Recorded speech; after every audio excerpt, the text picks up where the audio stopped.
Salut, j'espère que tu vas bien et bienvenue dans cette toute nouvelle vidéo. Et aujourd'hui, on va voir comment tu vas pouvoir petit à petit apprendre à manger plus sainement et réussir tout simplement ton rééquilibrage alimentaire. Alors c'est parti. Déjà, il faut savoir que le rééquilibrage alimentaire, il y a plusieurs facteurs qui vont faire que tu vas réussir à le tenir sur la durée. Parce que c'est ça qu'on va chercher. On va chercher à avoir une alimentation saine sur le long terme. On ne pense pas à changer pour perdre du poids sur une semaine. Non, l'objectif c'est de perdre du poids à long terme, d'atteindre son objectif, d'être en meilleure santé, toujours à long terme. Donc, ce qu'il faut faire en premier, c'est trouver ta problématique, trouver tes mauvaises habitudes si tu veux. C'est par exemple le fait que tu commandes trop sur Uber Eats. Peut-être que tu n'as pas le temps de cuisiner, pas envie de cuisiner, et que tu te dis, wow, ça sert à rien, vas-y, tant pis, je commande sur Uber Eats.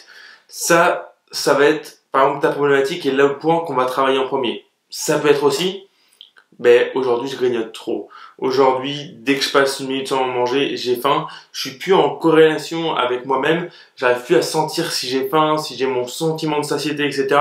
J'ai fait une vidéo sur le sujet, je te la mettrai, je sais pas de quel côté c'est. Et enfin, ça peut être aussi, il y en a plein d'autres, mais ça peut être par exemple une certaine addiction au sucre. Bêtement, hop, je rentre et dans certains cas de figure, obligatoirement mon cerveau il m'envoie des alertes pour aller manger un Kinder, peu importe. Mais voilà, ça c'est trois exemples, c'est les trois plus courants en réalité. Ça va être le fait de ne pas aimer cuisiner, numéro 1, ou du moins de ne pas avoir le temps. Le 2, c'est de grignoter trop. Et troisièmement, c'est une forme d'addiction au sucre qui peut se manifester sous différentes formes d'ailleurs. Et donc, une fois que tu as trouvé ton vrai problème, il va falloir que tu commences à le travailler. Mais alors attends, je te vois venir. Parce que moi-même, je suis passé par là et je sais exactement à quoi tu penses. Le problème, c'est que tu as peut-être les trois, ou plusieurs, ou encore plus d'ailleurs. Peut-être qu'en fait, aujourd'hui, tu commandes à manger, tu grignotes et tu penses que tu es addict au sucre. C'est aussi possible. Et c'est pas grave. Et c'est pas grave, et je vais te donner une solution à ça tout de suite, c'est que on n'en a rien à faire, on va aller travailler un seul point. La plupart du temps d'ailleurs, si jamais tu as ces trois points-là qui vont pas, ou d'autres, en travailler un seul va te permettre de résoudre les autres. Il faut juste que tu réfléchisses à l'envers. Dans le sens où, avant le grignotage, qu'est-ce qui se passe? J'ai faim. Ou peut-être que j'ai pas faim, mais j'ai envie de manger. C'est-à-dire que je suis peut-être pas assez rassasié, et donc je grignote. Donc là, la solution, ça va être de travailler sur ta satiété. Mais peut-être que travailler sur ta satiété, c'est manger mieux le midi. Et si jamais tu grignotes le midi, tu commandes sur Uber Eats, tu manges un McDo ou un fast-food, ou que tu prends pas le temps de cuisiner, tu manges des choses, des plats préparés, etc. Peut-être que tu n'es pas rassasié. Tu finis de manger, ça va, mais t'as encore faim. Et en fait, tu vas manger plein de calories, des aliments pas très sains pour la majorité du temps, du moins. Et en plus, tu vas avoir faim plus vite, et tu vas avoir ce sentiment de grignotage, et peut-être que quand tu grignotes plus facilement du sucré, parce que tu as une appétence à manger du sucre, entre guillemets, dans le sens où tu préfères ça, ou pas. Tu préfères peut-être manger des chips. Mais ça, on s'en fout. Donc, ce qu'il faut bien comprendre, c'est que si jamais tu règles un problème, les autres risquent de suivre. Et dans le pire des scénarios, si tu arrives à régler un problème, tu auras tellement la motivation, tellement un mood positif que tu pourras aller t'attaquer aux autres facilement. Mais d'abord, il faut commencer par un seul et unique problème. Si tu commences par plusieurs, je te garantis que tu vas aller à l'échec. Prends un problème, on le modifie. Un autre exemple, je bois du coca, je mange mal, je grignote, je cuisine pas. Mais t'en prends un, et après on voit les autres. Tant pis, tu apprends à cuisiner et tu continues de boire du coca. C'est pas grave, ça sera un deuxième problème. Pour l'instant, c'est pas le tien. Pour l'instant, ça on l'accepte, c'est pas grave. Voilà, parenthèse terminée. La meilleure astuce que je peux te donner d'ailleurs dans tout ça, c'est si jamais aujourd'hui tu ne cuisines pas, c'est de commencer à cuisiner. Commencer à apprendre à faire des choses simples, des recettes simples, avec des aliments qui te font plaisir. T'es pas obligé de faire des trucs hyper compliqués, de faire je ne sais quelle recette qui dure 4 heures en cuisine. Non, tu peux faire des choses hyper simples. D'ailleurs, si jamais tu ne me connais pas sur Instagram, tu peux aller checker mon Instagram. Je te donne plein d'idées de recettes qui sont très souvent, la majorité du temps, je mets entre 10 et 15 minutes à les faire. C'est très rapide. Certaines, c'est encore même plus rapide que ça. Mais pour la grande majorité, c'est des durées très courtes de préparation. Mon petit déj, quand j'en prends, c'est des pancakes. Les pancakes, je mets 2 minutes à les faire et 3 minutes de cuisson pour tous les cuire. Et c'est fini. En 5 minutes, j'ai mon petit déj qui est sain, équilibré, faible en calories, qui me permet de manger plus à côté. Moi, ça me va. Donc ça, c'est vraiment quelque chose qu'il va falloir que tu incorpores aussi, c'est de te dire, je prends du plaisir en cuisine avec des choses simples, sans me prendre la tête à me compliquer la vie ou quoi que ce soit. D'ailleurs, j'ai fait un livre de recettes qui, lien dans la description, mais je t'en parle pas plus. Ensuite, on va aller travailler sur ta satiété, par exemple. Comment on va travailler sur la satiété? Eh bien, plusieurs manières.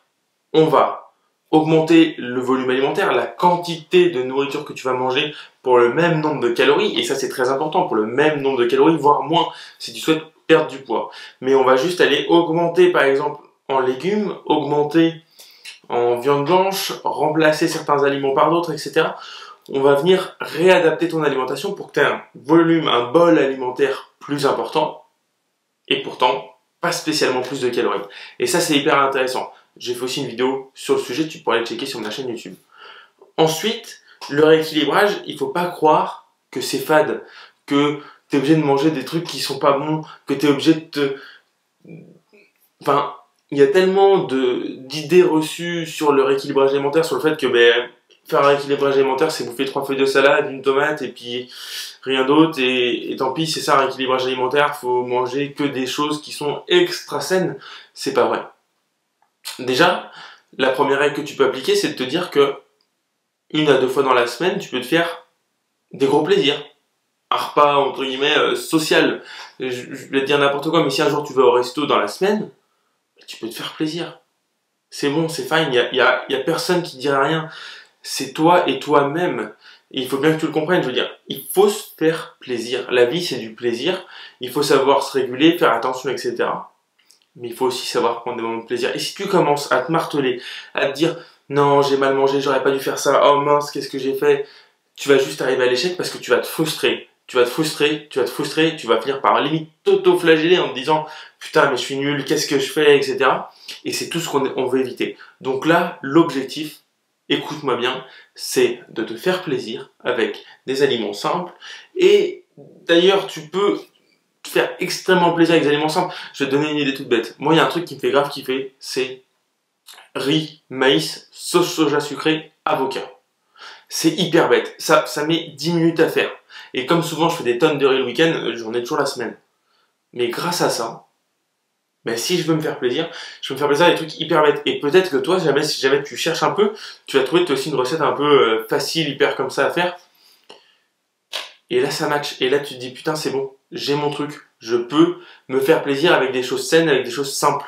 Et à ce moment-là, manger devient un réel plaisir, cuisiner devient un plaisir. Et là, tu as créé un rituel autour de ton équilibrage alimentaire qui est devenu cool. Le rééquilibrage alimentaire, c'est pas fade, c'est pas chiant.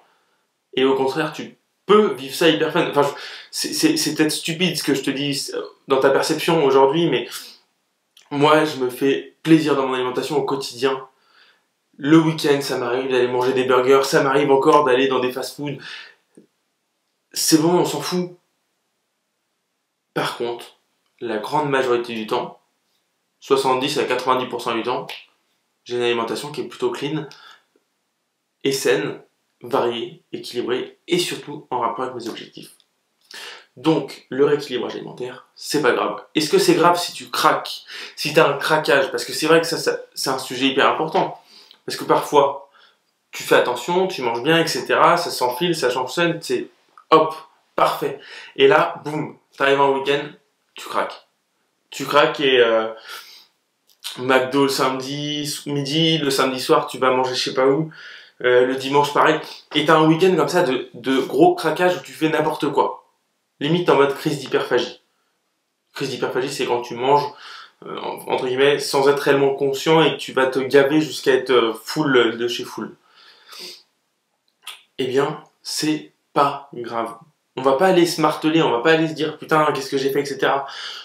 Faut pas faire de fixation là-dessus. Il y a des hauts, il y a des bas, ok, pas grave. J'ai fait ça le week-end dernier, c'est pas grave, je regarde devant.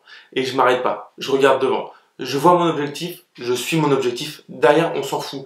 Ce que tu as fait la veille, on s'en fout, d'accord? Ce qui compte, c'est ce que tu fais maintenant, les choix que tu fais maintenant. Et en faisant pas attention à ce que tu as fait la veille, mais en faisant attention à tes choix de maintenant, tu seras plus concentré, plus aware, et mieux sur tes choix du moment. Parce qu'en fait, en réalité, ce que tu as fait hier, de toute façon, tu ne pourras pas le changer. Je veux dire, c'est fait, point, on s'en fout.